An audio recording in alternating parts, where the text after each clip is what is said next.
चलिए तो आगे बढ़ते हैं, कंटिन्यू करते हैं नेक्स्ट पार्ट आज का। आज हमारा फर्स्ट प्रोग्राम का एक्सप्लेनेशन कंप्लीट हो जाएगा और आज हम नेक्स्ट स्टेप पे चलेंगे प्रोग्रामिंग के। बट इससे पहले कुछ जरूरी बातें इस फर्स्ट प्रोग्राम के बारे में बाकी हैं, वो अपन कर लेते हैं डिस्कस। तो एज यूजुअल मैं एज्यूम कर रहा हूं ये हमारे पास टर्बो आईडी अवेलेबल है, develop by the company Borland. मैं ये भी मानकर चल रहा हूं हमारे पास आईडी में एक फाइल मेन्यू होगा, जैसा कि हम रोज बात कर रहे हैं, एडिट होगा, और इनके अलावा दो बहुत खास मेन्यूज होंगे जिनका यूटिलाइजेशन आपको आज दिखेगा, that are compile and run. और इसी के अंदर हमने हमारा कोड लिखा होगा, द वेरी फर्स्ट कोड, जिसमें हमारा पहला स्टेटमेंट था हैश इंक्लूड stdio.h, ये हमने समझ लिया। दूसरा स्टेटमेंट था हैश इंक्लूड conio.h, ये भी हमने समझ लिया। लास्ट लेक्चर में हमने कवर अप कर लिया void main, ओपनिंग और क्लोजिंग ब्रेस भी हो गए हमारे। अब आज अंदर की कोडिंग ट्रेस करनी है हमें, जिसमें दो लाइनें आज के लेक्चर में आपको समझनी है, बहुत ही सिंपल। पहला CLR और दूसरा printf में दिया हुआ हेलो यूजर। ठीक है, सो लेट्स स्टार्ट। यहां तक का कोड समझने के बाद आगे की तरफ अगर आप बढ़ें तो अब हमारे प्रोग्राम के अंदर ब्रेस के अंदर जो अगला स्टेटमेंट आपको नजर आएगा, जो अगला स्टेटमेंट आपको दिखेगा, वो है CLR. अगर आपने लेक्चर्स मिस नहीं करे हैं, अगर आपने लेक्चर्स रेगुलरली अटेंड करें, तो आपको मैंने लास्ट लेक्चर में ही समझाया था, सी प्रोग्रामिंग में किसी भी वर्ड के राइट हैंड साइड पे अगर आपको पैरेंथेसिस मिलता है तो ये पूरे कॉन्फिडेंस के साथ आप कह सकते हैं कि वो वर्ड अपने आप में इंडिकेट कर रहा है फंक्शन। सो राइट नाउ CLR के राइट साइड पे आपको पैरेंथेसिस दिख रहा है, तो ऑब्वियस ही बात है हम CLR के बारे में कहेंगे ये अपने आप में। मैंने वीडियो ऑफ करा हुआ है, रीजन नेटवर्क स्लो चल रहा है। अगर मैं वीडियो ऑन रखूंगा तो बीच बीच में आवाज मेरी क्रैक करेगी, राइट? नेटवर्क अगर सही आ गया तो मैं वीडियो ऑन कर दूंगा, ओके? तो नोटिस करिए CLR अपन ने कॉल करा है, CLR लिखा है। CLR जैसा अपन जानते हैं ये सी लैंग्वेज का प्री डिफाइंड फंक्शन है। प्री डिफाइंड फंक्शन का मतलब एक ऐसा फंक्शन जो ऑलरेडी अवेलेबल है, एक ऐसा फंक्शन जिसे आपको अपनी तरफ से अपने प्रोग्राम के अंदर बनाने की जरूरत नहीं है, ये आपको ऑलरेडी लैंग्वेज की तरफ से बनाकर मिलता है, लैंग्वेज की तरफ से डिफाइन होकर मिलता है। इसलिए अपन ने इस फंक्शन को नाम दिया है प्री डिफाइंड फंक्शन। अगर आपको लग रहा है सर अगर ये प्री डिफाइंड है तो कहां डिफाइंड है, कहां पर इसकी कोडिंग लिखी हुई है, कहां पर ये अवेलेबल है, तो याद कीजिए मैंने आपको जब इस बैच का सेकंड लेक्चर दिया था तभी बता दिया था ये अवेलेबल है inside the header file conio.h, right? ये conio.h नाम की हेडर फाइल से आता है और हमें CLR यूज करना है, इसीलिए हमने अपने प्रोग्राम में conio.h हेडर फाइल को इंक्लूड करके रखा हुआ है। यही कारण है कि हमने ऊपर लिखा है हैश इंक्लूड conio.h। अगर मुझे CLR यूज ना करना होता तो हम हैश इंक्लूड conio.h वाला स्टेटमेंट भी हमारे प्रोग्राम से ड्रॉप कर सकते थे। अब आता है अगला टर्म, CLR करता क्या और इसका फुल फॉर्म क्या है। तो जहां तक फुल फॉर्म की बात है, CLR का फुल फॉर्म है क्लियर स्क्रीन। क्या करता है ये मैं आपको बता चुका हूं conio.h के नोट्स में। CLR का काम होता है स्क्रीन को क्लियर करना। आई रिपीट, CLR का फुल फॉर्म होता है क्लियर स्क्रीन और इसका टास्क होता है, इसका पर्पस होता है स्क्रीन को क्लियर करना। अगर आपको लग रहा है सर कौन सी स्क्रीन है जो CLR से क्लियर होती है, तो याद कीजिए मैंने आपको यह भी कहा था कि जब भी आप टर्बो आईडी में प्रोग्रामिंग करेंगे आपके सामने सिर्फ दो स्क्रीन आएंगी, आपके सामने सिर्फ दो स्क्रीन आएंगी। एक वो स्क्रीन आएगी जिसमें आप प्रोग्राम लिखेंगे, जिस स्क्रीन को आप कोड विंडो के नाम से जानते हैं, और एक वो स्क्रीन आएगी जहां आपको आपके प्रोग्राम के आउटपुट्स दिखेंगे, जिसे अपन कंसोल विंडो बुलाते हैं। और CLR याद रखिएगा कंसोल विंडो को ही क्लियर करने का काम करता है। क्योंकि ये कंसोल विंडो क्लियर करने का काम करता है। यही कारण है कि ये conio dot H header file में आता है, क्योंकि कॉनियो का फुल फॉर्म भी होता है कंसोल इनपुट आउटपुट। तो एक बार फिर पूरी समरी सुन लीजिए। CLRSCR फंक्शन का काम होता है कंसोल विंडो को क्लियर करना। CLRSCR फंक्शन एक प्री डिफाइंड फंक्शन है जो conio dot H header file के थ्रू हमें मिलता है, जिसे अगर हम अपने प्रोग्राम में यूज करें तो हम कंसोल विंडो को क्लियर कर सकते हैं। अब दो बहुत कॉमन डाउट जो इस लाइन को देखकर बिगनर्स के दिमाग में आते हैं। पहला डाउट सबको जो परेशान करता है, क्या CLRSCR यूज करना प्रोग्राम में जरूरी है? क्या ये लाइन लिखना कंपलसरी है अपने प्रोग्राम के अंदर? इसके बिना प्रोग्राम नहीं चलेगा क्या? बिल्कुल नहीं। ये लाइन लिखना हरगिज कंपलसरी नहीं है। याद रखिएगा, सिर्फ एक लाइन ऐसी है जो नहीं होगी तो प्रोग्राम नहीं चलेगा, और वो कौन सी लाइन है? वो है मेन। मेन के अलावा हर लाइन आपके प्रोग्राम में ऑप्शनल है, याद रखिए। उसे लिखेंगे तो आपको उसका बेनिफिट मिलेगा, नहीं लिखेंगे बेनिफिट नहीं मिलेगा।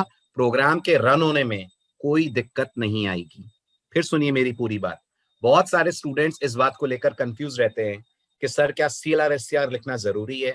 क्या इसके बिना हमारा प्रोग्राम रन नहीं होगा? तो मैं जवाब दे दूं, पूरी सी प्रोग्रामिंग में जहां तक जरूरी की बात है, वो सिर्फ एक ही फंक्शन है जो बहुत जरूरी है, और वो है मेन फंक्शन। मेन के अलावा ऐसा कोई फंक्शन नहीं है जिसके लिए हम ये कहें कि अगर हम इसे यूज नहीं करेंगे तो प्रोग्राम रन नहीं होगा। बस अगर आप उस फंक्शन को यूज नहीं करेंगे तो उस फंक्शन का इफेक्ट आपको देखने को नहीं मिलेगा। तो अगर हम CLRSCR नहीं यूज करेंगे तो क्या होगा? अगर हम CLRSCR यूज नहीं करेंगे, प्रोग्राम रन तब भी होगा, प्रोग्राम का आउटपुट भी आएगा, सब कुछ होगा, लेकिन अगर कोई प्रीवियस आउटपुट कंसोल पे हुआ तो वो प्रीवियस आउटपुट हमें नजर आएगा।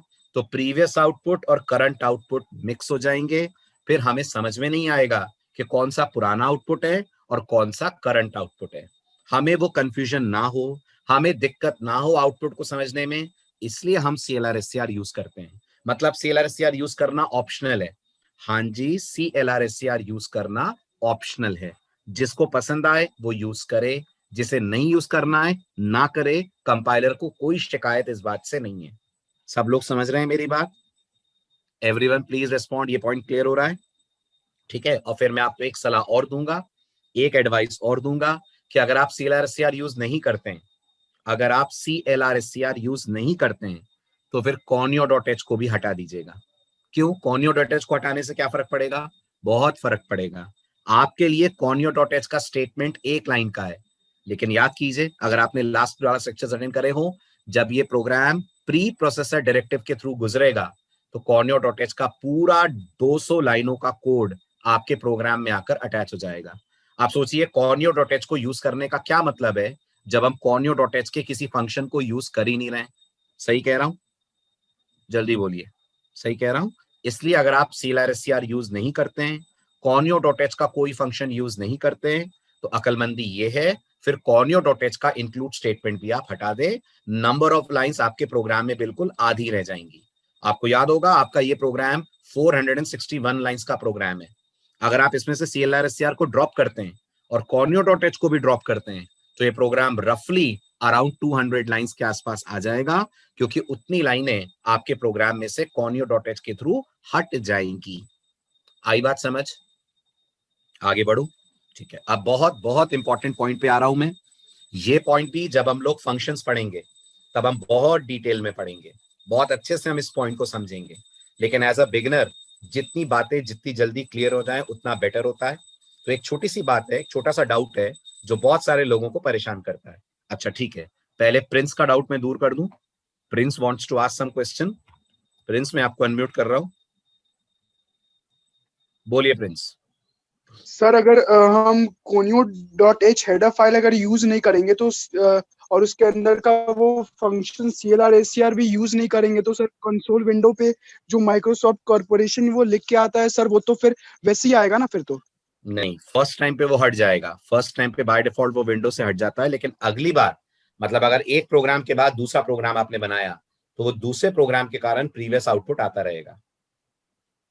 जो पहली बार वाला अच्छा जो सर, आउटपुट ओके। है, हाँ, वो पहले बार वाला आउटपुट, क्योंकि तो सर आपका मतलब उसको उसको सर मतलब अगर अगर जब हम दो प्रोग्राम बनाएंगे तो उसको क्लियर स्क्रीन एग्जैक्टली जब सेकंड टाइम लिखेंगे तब आपको फर्स्ट वाले का आउटपुट हटाने के लिए क्लियर स्क्रीन कहना पड़ेगा। ओके सर, यही पूछ रहा था। Thank you sir. वेलकम। चलिए अब सुनिए ध्यान से, जो एक छोटा सा डाउट बहुत सारे लोगों को पहली पहली बार इस कोड को देखते हैं तो परेशान करता है। डाउट ये आता है, शायद आपके दिमाग में भी आ रहा होगा अगर आप बहुत माइन्यूटली इस कोड को ऑब्जर्व करें। वो ये होता है डाउट कि हम लोग मेन के बाद पैरेंथेसिस लगा रहे हैं क्योंकि मेन एक फंक्शन है। बताइए यस और नो, है ना? हम लोग CLR SCR के साथ भी पैरेंथेसिस लगा रहे हैं क्योंकि CLR SCR भी एक फंक्शन है। बताइए यस और नो, है ना? लेकिन एक बात जो बहुत सारे बिगनर्स को परेशान करती है वो ये कि सर आपने CLR SCR के बाद ये सेमी कोलन क्यों लगाया हुआ है और आपने मेन के बाद सेमी कोलन क्यों नहीं लगाया हुआ है? अगर दोनों ही फंक्शन है तो ये डिफरेंस, ये भेदभाव क्यों है? मेन के साथ सेमीकोलन क्यों नहीं आ रहा है और CLR SCR के साथ क्यों आ रहा है? बहुत बढ़िया, जिन लोगों को पता है वेल एंड गुड, जिनको नहीं पता है आप ध्यान से सुनिए ये सेमीकोलन आने और नहीं आने के पीछे का कारण क्या है, क्या रीजन है कि CLR SCR के साथ सेमीकोलन लगाया जा रहा है और मेन के साथ नहीं लगाया जा रहा है। और याद रखिएगा ये ऐसा रूल है जिसे आपको मानना पड़ेगा। अगर आपको लगता है सर मैं मेन के साथ सेमीकोलन लगा दूं तो कोड नहीं चलेगा, बिल्कुल नहीं चलेगा, कंपाइल भी नहीं होगा। याद रखिएगा, चलना तो दूर की बात, कंपाइल भी नहीं होगा। इसी तरह से अगर आपने CLR SCR के साथ सेमीकोलन मिस कर दिया, भूल गए, नहीं लगाया, तो भी आपका प्रोग्राम कंपाइल नहीं होगा, है ना? तो गौर से सुनिएगा, ठीक है? सी लैंग्वेज में याद रखिएगा, जब भी हम किसी फंक्शन की बात करते हैं हमेशा हर फंक्शन से कनेक्टेड दो कॉन्सेप्ट्स होते हैं। कितने कॉन्सेप्ट्स होते हैं हर फंक्शन से कनेक्टेड? दो कॉन्सेप्ट्स होते हैं। हर फंक्शन से कनेक्टेड दो इंपॉर्टेंट पॉइंट्स होते हैं, दो कॉन्सेप्चुअल बातें होती हैं। क्या क्या होती हैं कॉन्सेप्चुअल बातें? एक होता है फंक्शन को क्रिएट करना, जिसे आप सी लैंग्वेज की इंग्लिश में बोलते हैं फंक्शन को डिफाइन करना, हिंदी में बोलें तो फंक्शन बनाना, ओके? और दूसरा होता है फंक्शन को यूज करना, जिसे सी लैंग्वेज की इंग्लिश में यूज करना नहीं बोलते, उसे हम बोलते हैं CALL, कॉल करना। फिर सुनिएगा ध्यान से, हर फंक्शन से रिलेटेड सी लैंग्वेज में दो जरूरी कॉन्सेप्ट होते हैं। एक होता है फंक्शन को डिफाइन करना, जिसका मतलब होता है फंक्शन क्रिएट करा जा रहा है, फंक्शन बनाया जा रहा है। दूसरा होता है फंक्शन को यूज करना, जिसे अपन लोग यूज ना बोलें, आज से उसका टेक्निकल नाम बोलना शुरू करें और यूज करने को बोलते हैं फंक्शन को CALL, कॉल करना, ठीक है? अब सी में जब आप किसी फंक्शन को डिफाइन करते हैं, प्लीज ध्यान से मेरी बात सुनिएगा, सी में जब आप किसी फंक्शन को डिफाइन करते हैं तो सी कहती है आपको फंक्शन का नाम लिखना पड़ेगा। ध्यान दीजिए, फंक्शन के नाम के बाद पैरेंथेसिस लगाने पड़ेंगे, पैरेंथेसिस के बाद याद से करली ब्रेस ओपन होगा। आई होप आपको लास्ट लेक्चर याद होगा, करली ब्रेस स्टार्टिंग बताता है। करली ब्रेस के अंदर आप अपनी कोडिंग करेंगे और करली ब्रेस को आप बंद कर देंगे। जब भी आपको इस तरीके से अपने प्रोग्राम में कुछ लिखा हुआ दिखे तो उम्मीद करता हूं आपने लास्ट लेक्चर अटेंड करा हो, तो आपको इतना याद होगा कि ये एक फंक्शन है। अब आज मैं इसमें एक लाइन और जोड़ देता हूं, आप इसे फंक्शन ही ना बुलाएं, आप इसे बुलाएं ये फंक्शन की डेफिनेशन लिखी जा रही है। अगर कोई पूछेगा ना ये क्या हो रहा है, तो आप बोलेंगे ये हम फंक्शन को डिफाइन कर रहे हैं। जैसे आप रिकॉल करिए हमारा प्रीवियस लेक्चर, मंडे वाला लेक्चर। मंडे वाले लेक्चर में मैंने आपसे कहा था, मैंने सचिन लिखा, सचिन लिखकर पैरेंथेसिस लगाया, कर्ली ब्रेस लगाया और सचिन के अंदर कुछ कोडिंग कर दी। फिर मैंने कहा था पूरी दुनिया के लिए सचिन के कई मतलब हो सकते हैं, बट आप लोग याद रखना, कोई पूछेगा सचिन क्या है तो आप लोग बोलोगे सचिन इस एग्जाम्पल में एक फंक्शन है, आप ये बोलोगे। अब आज मैं इसमें एक लाइन और जोड़ रहा हूं, ना सिर्फ आप ये बोलोगे कि सचिन एक फंक्शन है, बल्कि आप ये भी बोलोगे कि हम लोग सचिन फंक्शन को बना रहे हैं, क्रिएट कर रहे हैं, उसको मैन्युफैक्चर कर रहे हैं। और जब फंक्शन को बनाते हैं, क्रिएट करते हैं, डिजाइन करते हैं, तो सी की दुनिया में बोलते हैं हम फंक्शन को डिफाइन कर रहे हैं। तो याद रखिएगा, जब भी किसी फंक्शन को बनाया जाता है उसके नाम के बाद पैरेंथेसिस और पैरेंथेसिस के बाद कर्ली ब्रेस लगाते हैं। अगर आपको लग रहा है सर ऐसा करना जरूरी है, बिल्कुल जरूरी है, ये प्रोग्रामिंग का रूल है। और मैं एक और बात बता दूं, प्रोग्रामिंग में रूल को रूल नहीं बोलते, प्रोग्रामिंग में रूल को बोलते हैं सिंटेक्स। इस बात को भी आप सुनने की आदत डाल लीजिए। प्रोग्रामिंग में रूल को रूल नहीं बोलते, प्रोग्रामिंग में रूल को सिंटेक्स बोलते हैं। जैसे आप ड्राइव करते हैं तो आपको रोड के लेफ्ट पे चलना चाहिए कि राइट पे चलना चाहिए? आप जब ड्राइव करते हैं तो आपको रोड के लेफ्ट पे चलना चाहिए। ये ट्रैफिक रूल्स हैं। क्या कहते हैं? ये ट्रैफिक रूल्स हैं। अगर रेड लाइट आती है तो आपको रुकना चाहिए, ये ट्रैफिक रूल है। अगर आप कार चला रहे हैं तो सीट बेल्ट, और अगर आप बाइक चला रहे हैं तो आपको हेलमेट लगाना चाहिए, ये ट्रैफिक रूल है। तो जैसे ट्रैफिक के रूल्स हैं, बिल्कुल ऐसे प्रोग्रामिंग के भी रूल्स होते हैं। और इन रूल्स को प्रोग्रामिंग की दुनिया में नाम दिया जाता है सिंटेक्सेस। तो ये सी लैंग्वेज का सिंटेक्स है, ये सी लैंग्वेज का रूल है कि जब आप कोई फंक्शन बनाते हैं आपको उसके नाम के बाद पैरेंथेसिस, पैरेंथेसिस के बाद कर्ली ब्रेस, और कर्ली ब्रेस के अंदर अपना पूरा कोड लिखना होता है। जब आप ऐसा करते हैं तो हम बोलते हैं आप फंक्शन को डिफाइन कर रहे हैं, आप फंक्शन को क्रिएट कर रहे हैं। लेकिन ध्यान दीजिएगा, सी कहती है फंक्शन को बनाने से काम नहीं चलेगा, सिर्फ फंक्शन बनाने से काम नहीं होगा। आपको अगर किसी फंक्शन को यूज करना है तो आपको उस फंक्शन को अपने प्रोग्राम में कॉल करना पड़ेगा। और किसी फंक्शन को यूज करने के लिए, रन करने के लिए, चलाने के लिए हम लोग उसे कॉल करते हैं। और कॉल करने के लिए सी बोलती है प्रोग्रामर फंक्शन का नाम लिखेगा, फंक्शन के नाम के बाद पैरेंथेसिस आएगा, और पैरेंथेसिस के बाद याद से प्रोग्रामर बिना भूले मेंशन करेगा द सिंबल ऑफ सेमीकोलन। फिर सुनिएगा मेरी बात ध्यान से। सी प्रोग्रामिंग कहती है फंक्शन बनाना आधी जंग जीतने के बराबर है। फंक्शन बनाने से आपने आधी प्रॉब्लम सॉल्व कर ली है, लेकिन वो पूरी सॉल्व तब होगी जब उस फंक्शन को आप एग्जीक्यूट कर पाए। फंक्शन को एग्जीक्यूट करना मतलब फंक्शन को यूज करना, और फंक्शन को यूज करना मतलब फंक्शन को कॉल करना होता है। और फंक्शन को कॉल आप तब करते हैं जब आप फंक्शन का नाम लिखकर, पैरेंथेसिस लिखकर, याद से उसके बाद लगाते हैं सेमीकोलन।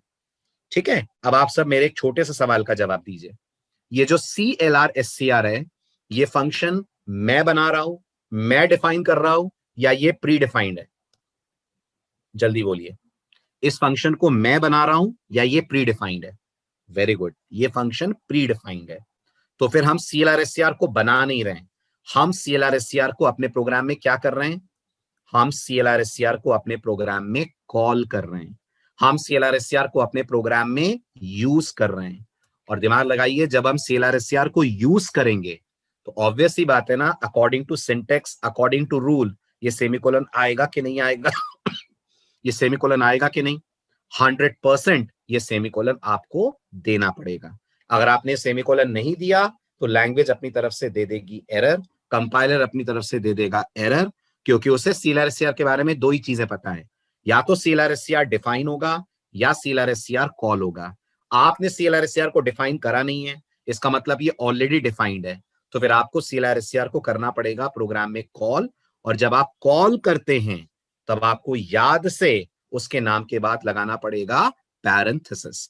ऐसे ही मुझे बताइए, अगर आपके लेक्चर्स मिस नहीं हुए हो तो आपको याद होगा सी लैंग्वेज के पास एक SQRT नाम का भी फंक्शन है। जल्दी बोलिए, है या नहीं है? है ना?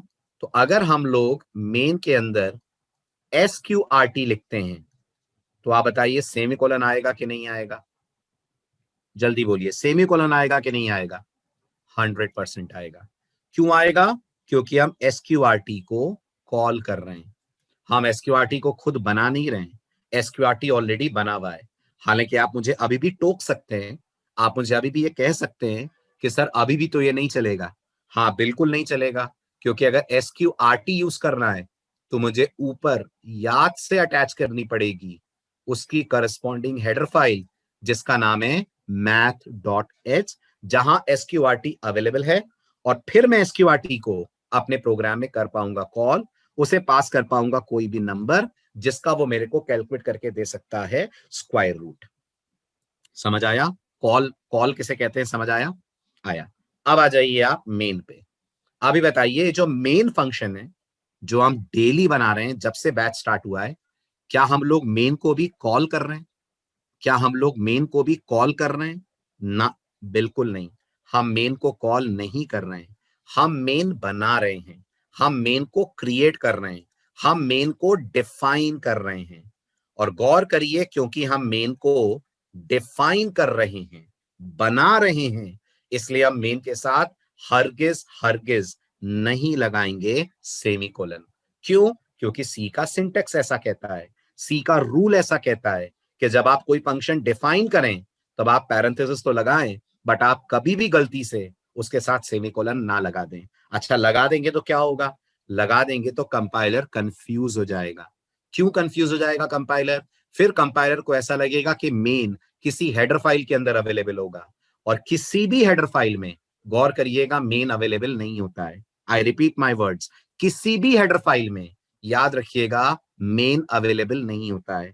तो अगर आपने गलती से मेन के आगे सेमीकोलन लगा दिया तो कंपाइलर सोचेगा आप मेन को कॉल कर रहे हैं, और अगर आप मेन को कॉल कर रहे हैं तो वो चेक करेगा मेन कहां डिफाइंड है, मेन कहां अवेलेबल है। stdio मना कर देगी, उसके पास कोई मेन नहीं है।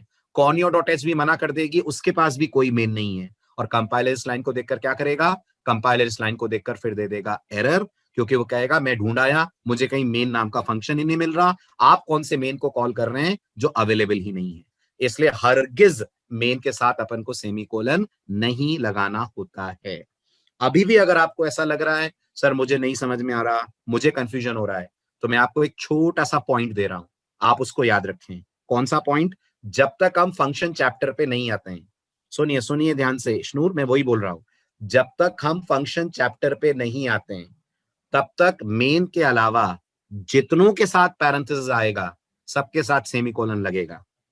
याद रखिएगा, जब तक हम फंक्शन चैप्टर पे नहीं आते हैं तब तक हम रोज एक ही फंक्शन बनाएंगे, रोज एक ही फंक्शन डिफाइन करेंगे, और वो कौन सा है? वो है मेन फंक्शन। बाकी जितने आप अपने प्रोग्राम में फंक्शन देखेंगे, अपन उनको क्या करेंगे?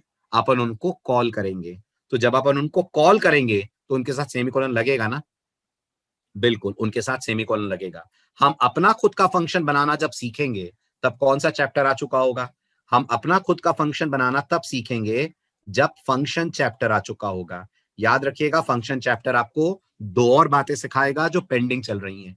कौन सी दो बातें पेंडिंग चल रही हैं? नंबर 1, वॉइड क्यों लिखते हैं, इसका जवाब अभी तक आपको नहीं मिला है। नंबर 2, इस कर्ली ब्रेस के नीचे भी कोडिंग लिख सकते हैं क्या, उसका भी जवाब आपको फंक्शन चैप्टर के बाद मिलेगा।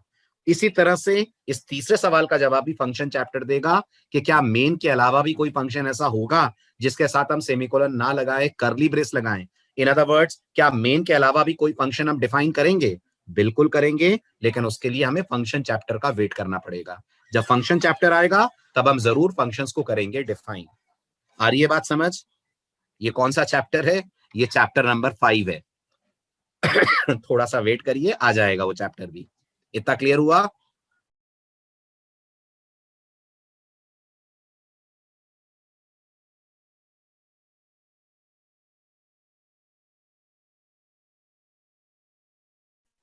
आया इतना समझ में? इतना क्लियर हुआ?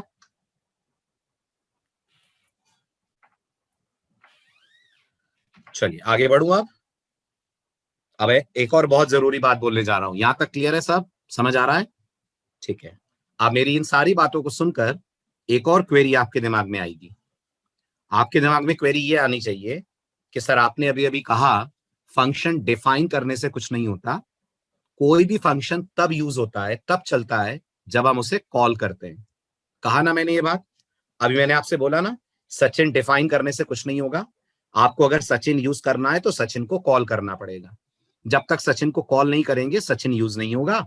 और सचिन को कॉल करने के लिए नाम, पैरेंथेसिस और सेमीकोलन लगाते हैं। अब जरा मेन की तरफ आइए। क्या मेन को हम लोग डिफाइन कर रहे हैं कि मेन को हम लोग कॉल कर रहे हैं? तो जवाब है मेन को तो डिफाइन कर रहे हैं, जैसा अभी डिस्कशन हुआ।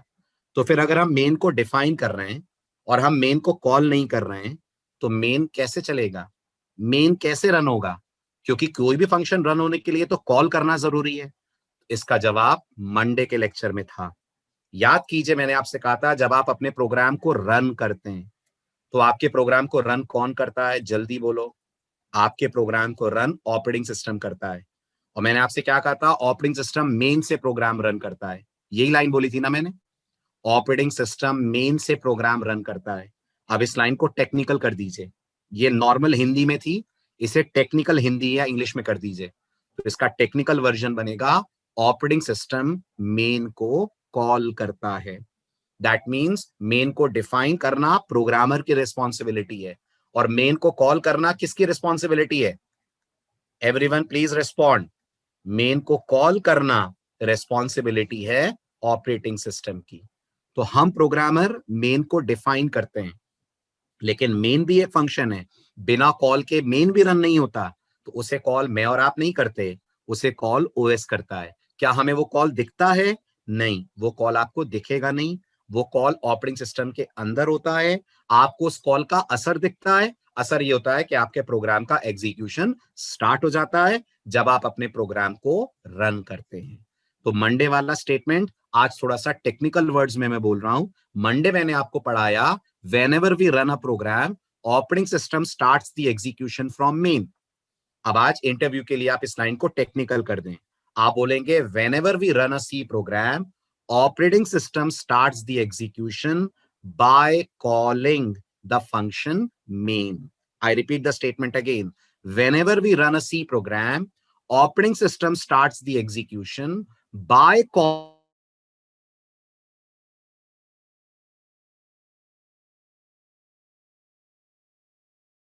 है, और वो एक ही फंक्शन जानता है, उसे एक ही फंक्शन पता है। बताइए कौन सा?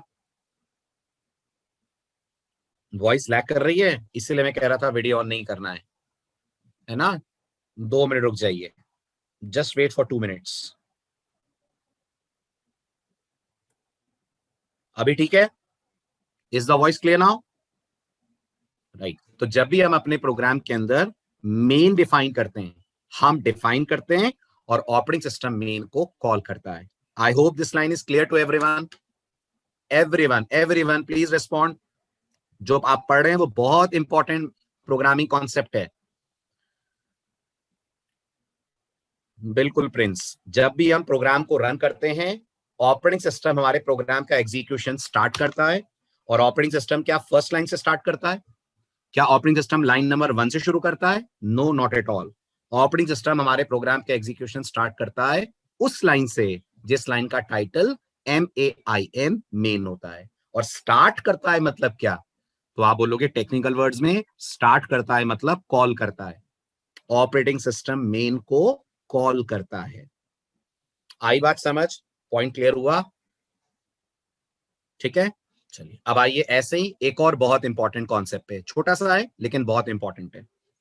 वो ये कि आप इतने दिनों से सी के बेसिक्स पढ़ रहे हैं, तो आपने पिछले 3-4 दिनों में इतना ऑब्जर्व कर लिया होगा कि सी में हर सिंबल का स्पेशल नाम होता है। कर लिया ना? हैश को हैश ना बुलाकर पाउंड बुलाते हैं, करली ब्रेस को हम लोग बुलाते हैं ब्लॉक ओपनिंग। इसके नाम भी बता देता हूं मैं, शायद ये नाम मैंने आपको लास्ट लेक्चर में नहीं बताया था। अगर कोई पूछता है करली ब्रेस क्या कहलाता है, तो ये ओपनिंग वाला कहलाता है ब्लॉक ओपनिंग ब्रैकेट, याद रखिएगा।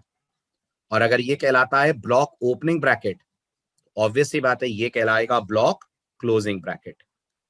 ये लास्ट लेक्चर में ही मुझे बताना था, बट शायद मैं मिस कर गया, तो आज आपको इसका नाम बता रहा हूं, ब्लॉक ओपनिंग और block closing. rather than calling them curly braces, try calling them block opening and block closing brackets। ठीक है, इसी तरह से अगर कोई आपसे बोलता है ये क्या लगा हुआ है, who is this, तो ये आप लोगों के लिए सेमीकोलन होगा, लेकिन डू रिमेंबर ये सी लैंग्वेज के लिए सेमीकोलन ना होकर कहलाता है स्टेटमेंट टर्मिनेटर।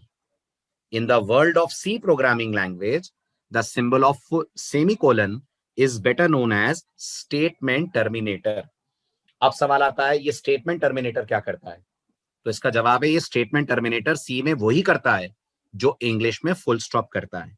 इंग्लिश में फुल स्टॉप क्या करता है? इंग्लिश में फुल स्टॉप ये बताता है कि एक सेंटेंस खत्म हुआ, दूसरा सेंटेंस स्टार्ट हो रहा है। तो जैसे इंग्लिश में फुल स्टॉप सेंटेंस का टर्मिनेशन बताता है, ऐसे सेमीकोलन कंपाइलर को ये इन्फॉर्म करता है कि यहां पर एक लाइन खत्म हो गई और अब इसके बाद अगला इंस्ट्रक्शन स्टार्ट हो रहा है। दैट मीन्स जैसे इंग्लिश में हर सेंटेंस के बाद फुल स्टॉप लगाना जरूरी है, जैसे हिंदी में हर लाइन के बाद पूर्ण विराम लगाना जरूरी है, ऐसे सी में हर इंस्ट्रक्शन के बाद सेमीकोलन लगाना जरूरी है। क्या ये सी का सिंटेक्स है? हाँ जी, ये सी का सिंटेक्स है। अगर आप इसे नहीं मानेंगे तो कंपाइलर जनरेट कर देगा सिंटेक्स एरर। इसलिए आपको सी लैंग्वेज पढ़ते वक्त इस रूल को मानना पड़ेगा कि आप जब भी कोई स्टेटमेंट लिखेंगे अपने प्रोग्राम में, आपको उसके एंड में लगाना होगा सेमीकोलन। तो फिर मुझे एक बात बताइए, क्या मैं इस प्रिंटफ को CLR के बाजू में साइड में लिख सकता हूं? तो आपका जवाब होगा हाँ, लिख सकते हैं, लेकिन सेमीकोलन तब भी आएगा। हम भले ही प्रिंटफ को साइड में लिख दें CLR के, कोई दिक्कत तकलीफ नहीं है, लेकिन सेमीकोलन हमें लगाना पड़ेगा। अगर हम सेमीकोलन नहीं लगाएंगे CLR के बाद और प्रिंटफ के पहले, तो कंपाइलर जनरेट कर देगा एरर, क्योंकि कंपाइलर एक बात को लेकर बहुत स्ट्रिक्ट है कि जब तक पिछला इंस्ट्रक्शन टर्मिनेट ना हो तब तक मैं अगले इंस्ट्रक्शन पे नहीं जाऊंगा। आई रिपीट, कंपाइलर एक बात को लेकर बहुत स्ट्रिक्ट है, जब तक पिछला इंस्ट्रक्शन टर्मिनेट ना हो तब तक मैं अगले इंस्ट्रक्शन पे नहीं जाऊंगा। तो कंपाइलर का मानना है आप सेमीकोलन अगर नहीं देंगे तो कंपाइलर नेक्स्ट लाइन पे नहीं जाएगा। समझ आया? पॉइंट क्लियर हुआ? शिवांश, मैं आपको आगे बताऊंगा एंगुलर ब्रैकेट्स का एग्जैक्ट नाम। अभी के लिए आप उन्हें एंगुलर ब्रैकेट्स मान लीजिए। जब हम प्री प्रोसेसर डायरेक्टिव पढ़ेंगे ना, तब हम इनका टेक्निकल नाम जानेंगे। अभी के लिए बस आप मान लो दे आर एंगुलर ब्रैकेट्स।